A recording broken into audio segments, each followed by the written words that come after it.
Mais d'abord, cette réunion Choose France des plus grands dirigeants du monde entier au château de Versailles aujourd'hui. L'un d'eux, celui du groupe Vorvex qui fabrique des Thermomix, va confirmer aujourd'hui son investissement. 57 millions d'euros pour l'ouverture d'un second site de production de robots de cuisine.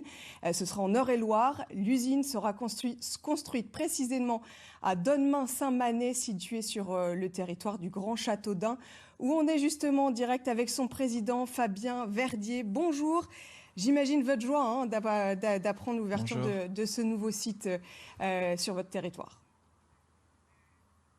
Tout à fait, c'est une très bonne nouvelle. C'est une usine, c'est de l'industrie, c'est de la valeur ajoutée. Pour le Grand Châteaudun, le sud de l'Eure-et-Loire, nous en sommes ravis et nous remercions Vorvex et tous les partenaires qui ont travaillé avec nous sur ce dossier, sur ce beau projet.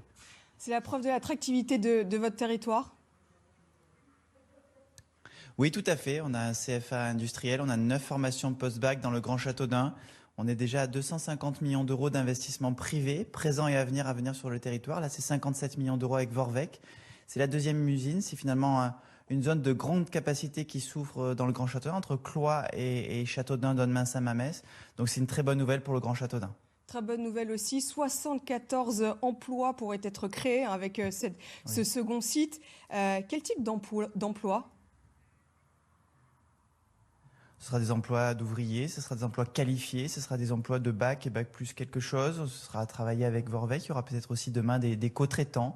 Bref, c'est un écosystème industriel, un écosystème d'innovation qui va naître. C'est la zone d'activité La Bruyère dans le Grand Châteaudun. On a 20 zones d'activité dans le territoire. Donc, on continue à faire cette renaissance industrielle dont on a tant besoin dans nos territoires et ici singulièrement dans le Grand Châteaudun. C'est une belle publicité qui est faite justement pour le Grand Châteaudun. Vous vous attendez à voir arriver d'autres entreprises, d'autres grands groupes internationaux ? On l'espère, je vous le dis, on a 20 zones d'activité, on a l'aérodrome, 400 hectares, on a un site de 50 hectares juste en face. Et peut-être les tamates demain. Oui, on est une terre d'industrie, historiquement, depuis plus d'un siècle. On a même un livre sur l'histoire industrielle de Châteaudun, sur plusieurs siècles. On est une terre d'industrie, on a des formations avec l'industrie, avec le CFA, avec l'UIMM, dans la chaudronnerie. On a un centre d'excellence, on a 9 formations post-baccalauréat, comme je vous le disais. Et on a tous les atouts à 130 km de Paris, avec des fiscalisations possibles, notamment pour l'impôt sur les sociétés, pour continuer à accueillir des investisseurs.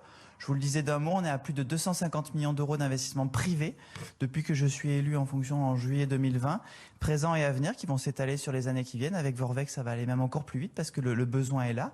On est au long de la rocade nationale 10 de Châteauneuf, c'est notre autoroute, proche de l'Île-de-France, proche d'Orléans, proche de Chartres, proche de tous les grands axes. Donc on a une terre d'avenir, une terre d'excellence industrielle qui veut être portée. Merci à tous. Merci Fabien Verdier d'avoir été avec nous. Réjouissance donc du côté des acteurs économiques. En revanche, notre système de santé continue de se dégrader.